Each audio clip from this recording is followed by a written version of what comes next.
আসসালামু আলাইকুম। আজকে গাজীপুরের জৈনা বাজারে আমরা পুষ্টি ফাউন্ডেশন থেকে 9 জন পুষ্টিবিদ এবং একজন পুষ্টি নিয়ে পড়াশোনা করছে এরকম স্টুডেন্ট মিলে এসেছি একটা ফ্রি নিউট্রিশন ক্যাম্প করার জন্য। এখানে একেবারে গর্ভবতী মা থেকে শুরু করে বাচ্চা, নবজাতক, এরপরে যারা হচ্ছে কৈশোরকালীন সময়ে আছে, বসন্তীকাল সময় আছে থেকে শুরু করে অ্যাডাল্ট পার্সনদের বিভিন্ন ব্যাপার দেখেছি। এখানে যেই ব্যাপারটা বেশি দেখা গেছে তার মধ্যে একটি হচ্ছে ওদের অনেক বেশি রক্তে সুগার, এবং এটা হচ্ছে তাদের দেখা গেছে যে 2-3 বছর আগে তাদের হচ্ছে ডায়াবেটিস ধরা পড়েছিল, তারপরে ওষুধের মাধ্যমে সেটা নিয়ন্ত্রণ করেছে, এখন তারা ওষুধ গ্রহণ করছে না, লাইফস্টাইল মেনটেন করছে না। ব্লাড সুগার এখানে মেজার করে দেখা যাচ্ছে এক একজনের 19-20 এরকম আসছে, যেটা আসলে অনেক বেশি।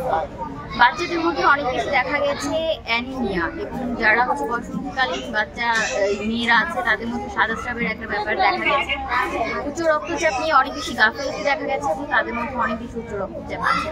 আরেকটা ব্যাপার যেটা খুব বেশি ভালো লেগেছে যে এখানে অনেক বেশি হচ্ছে পুষ্টি সংক্রান্ত জ্ঞান না থাকলেও আমরা সারাদিনে সকাল থেকে থাকার পরে তাদের মধ্যে অল্প হলেও আগ্রহ তৈরি করতে পেরেছি, এবং তারা এসে জিজ্ঞেস করছে এবং এটা বলছে যে খাবারের ডাক্তার, এই শব্দটা আমাদের পছন্দ হয়েছে। এবং আরেকটা কথা হচ্ছিল যে একদিনের আসলে চিকিৎসায় কি হবে, আমরা তো ভালো হবো না, এই যে আগ্রহটা তৈরি করতে আমাদের আসলে প্রাপ্তি।